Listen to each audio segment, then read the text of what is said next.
the parry. One of the strongest and hardest defensive options in 2xKO. In my opinion, just knowing how to use the parry button is what separates a low-level player from a mid-level player. In this video, I'll be going over exactly how the button works for those interested in the frame data, then go over a bunch of different moves and situations for each character that you can parry. If you're looking for specific counterplay and things to parry for a certain character, I'll have the chapters separated for y'all. This is Knowledge is Power.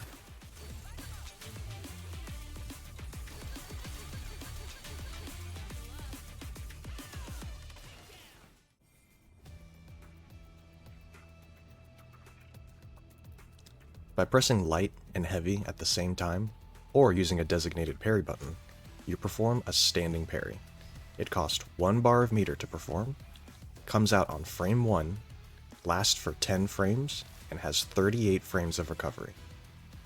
If your opponent hits you with a mid or overhead strike, you will parry the move.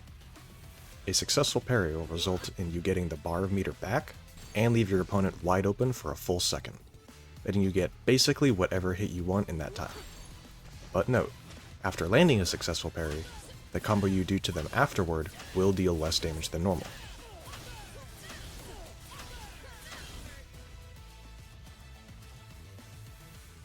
If you parry a projectile, you will just get the meter back and the projectile will go away.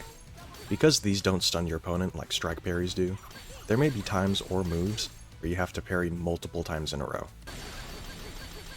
You are also able to parry low attacks by holding down and pressing parry. However, this type of parry only parries lows, so be careful when choosing which one to use. When it comes to assists, all of their attacks count as mids, so you can stand parry all of them. If your opponent throws out a low, then tags out, you're actually able to parry mid or parry low, and both will work. If you successfully parry an assist, it acts much like a normal parry. The move gets parried, and the assist is left vulnerable. The point character is blown back full screen and forced to recover for 49 frames. During this time, you can attack their assists, or use those recovery frames to get up in their face. Regardless of which type of parry you use, after landing a successful parry, you're able to cancel the rest of the parry animation by pressing buttons, letting you dash or mash to get a punish on a good parry. Now that we know how parrying works, I wanted to go through each character and give a list of moves, situations, and block strings where parrying would be useful or common. I've split these up by character so you can find them easier when coming back. I've also labeled each one as either beginner, intermediate, expert, or just stylish. The beginner ones are common neutral tools that basically anyone playing the character might use, or things that low-level players would use very often and are very easy to parry. Intermediate ones are similar, but might require more practice and timing, or you might just see them a little less often. Expert ones are things that typically only mid and high level players would use, such as leaving an intentional gap for mashing, frame traps, and stuff like that. And stylish ones are where you don't really need to parry, you can avoid them in other ways, or they're just very difficult to parry correctly. But you can if you want the style points. Let's take a look.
And that's all I've got for parries.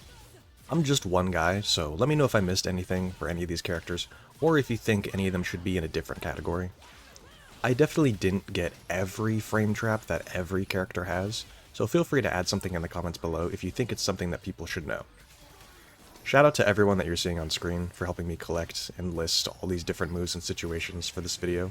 It would have taken so much longer if not for all you guys. So, editor quicksand here. This is off script, but it's come to my attention that I'm about to hit 1,000 subscribers, despite this being only episode 5 of the series. So, first of all, thank you all for that. I really do appreciate it. But also I wanted to come up with something to celebrate. I would do a face reveal, but I was on the My Time podcast with Evan, Ross, and Flowchart Ken, so surprise. Instead, I guess I'll do an AMA, so leave any comments down below with questions that y'all have, and I'll see how many I can get to. I'll also make a call-out post on my twitter.com, where y'all can ask me questions there too. Thanks again for watching. Like and subscribe to get us to that 1,000, and I'll see y'all next time.